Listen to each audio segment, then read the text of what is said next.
to be based on, we want promotion to the next grade to be based on your achievement at the grade level. So if you're not achieving at grade 3, then you should not move on to grade 4, right? And so we have to invest then in the capacity of the teachers, in the assessments that we have in the system, because we don't want children to get to grade 6 and then we're trying to figure out what to do with them. We want to try and correct as early as possible. So support for the teachers, materials in the classrooms, making sure that the system is enabling to the learners. Now, we have to also bear in mind that some children are not learning because they are not showing up at school. They're not attending often enough. They're not getting the nutrition they need. And so a part of the plan that the PNP has includes support for transportation. You know, we don't want a parent to be in a position where they're deciding, well, can't go today, can't go tomorrow because I only have the money for transportation or I only have the money for lunch. So every child will have access to a hot meal. At the moment, our thinking is lunch, but depending on resources, we will expand that to other areas. So every child has access to lunch. We have passed the time when a parent should be, in this day and age, be making a decision not to send a child to school because she doesn't have the lunch money. That time come for that to end. So lunch provided at school and transportation support. So if we solve the issue of getting to school and getting lunch while they're at school, then we can focus our attention now on what happens in school. So we will get you there, we will make sure you're fed while you're there, and we'll make sure that teachers have the tools to practice. And so based on those things, we're then in a position to say, well, you should be reading at grade level by grade 3.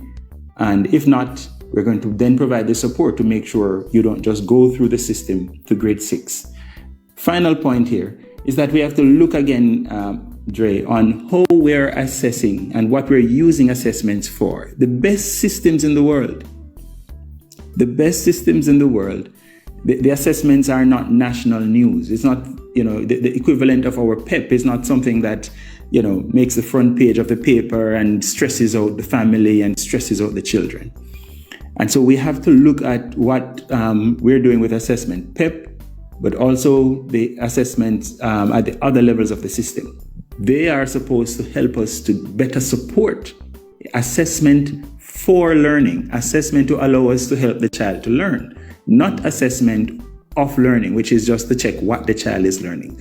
We want to be in a position, we want the system to be in a position to use assessments differently. So all of those things together make for a more friendly, a more inviting space where children actually want to go to school, where the teachers too are excited about school, and the children are learning. And if they are not learning, we give them the support that they need. Because at the end of the day, it is the children of the least able, the children from the poorest households, children from communities like where I am from and the constituency I represent, who are in the majority and not learning at the appropriate grade level for their age. So that is something we want to end now, starting early and making sure that we do not have another generation which goes through the system.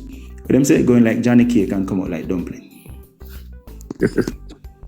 That is certainly that analogy. May I tell the doctor? You said a lot about early childhood, and we totally agree. And based on what you just said, I mean, we keep seeing it, we keep hearing it, what the People's National Party have for early childhood. And we want to thank you for reiterating just that. I mean, it's very sad to know that in this day and age, parents, can't send children to school because they don't really have them, not only the bus fare, but the lunch money and them things. You just send your picnic go to school, man. And once they're in school, the school will provide them a hot meal. I mean, we should have able to reach this far long ago. So thank you for that initiative being brought forward by the People's National Party. Our teachers, Dr. Russell, a lot of them are leaving Jamaica to seek greener pastures. How does the People's National Party plan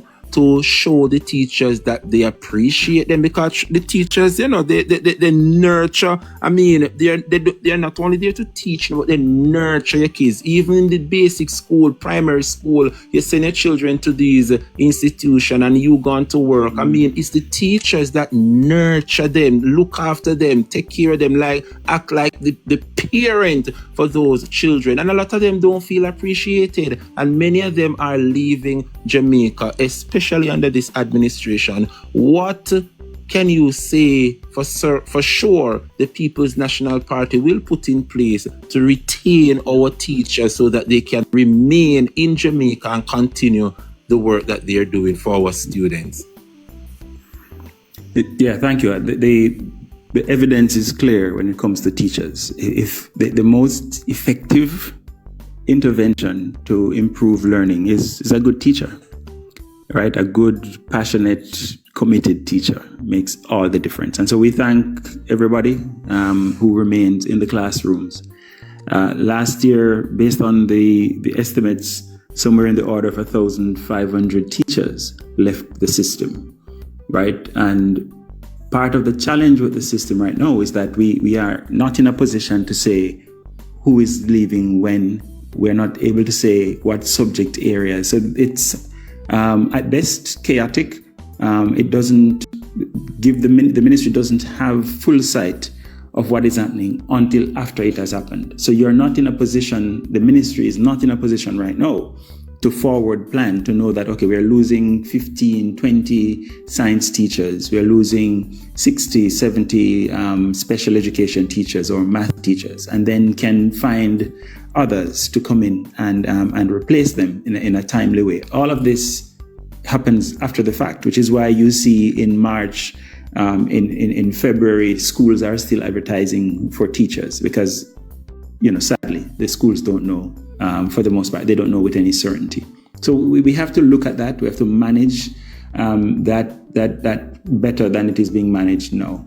Now, to your question, teachers want to feel valued. They want to feel respected.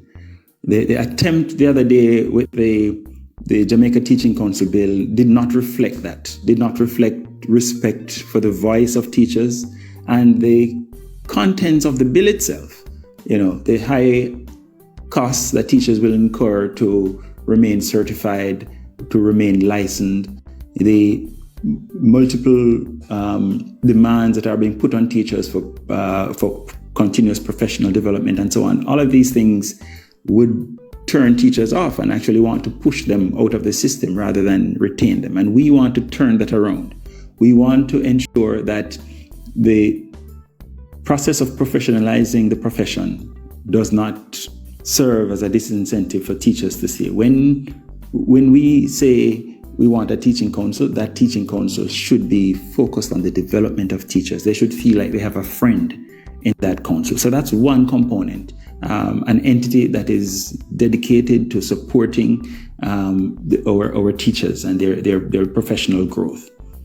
Then we are also very clear that we have to make sure the basics of life.